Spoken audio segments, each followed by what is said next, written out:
সূরা হিজর 14 নম্বর পারার প্রথম নাম্বার পৃষ্ঠা 9 নম্বর লাইনের প্রথম নাম্বার রুকুর 9 নম্বর আয়াত। এটা তাফসীরে ফি জিলালিল কোরআন আল্লামা সাজ্জাদ কুতুব রাহমাতুল্লাহ আলাইহি এই আয়াতের তাফসীরে এটাই লিখেছেন। আল্লাহ পাক বলেন, এই যে জিকির কোরআন আমি আল্লাহ নাজিল করেছি, আর এই জিকির কোরআন আমি আল্লাহ নিজেই হেফাজত করব। জিকিরের প্রথম অর্থ কি? জোরে বলেন। আল্লাহ নিজে যখন ব্যাখ্যা করে জানিয়ে দিচ্ছেন জিকির মানে কোরআন।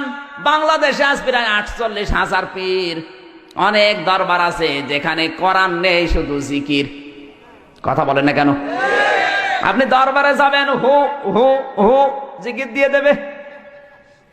পীরের মুরিদ হয়েছেন, আমি নিষেধ করছি না, অবশ্যই পীরের মুরিদ হবেন, হক্কানি পীর দেখে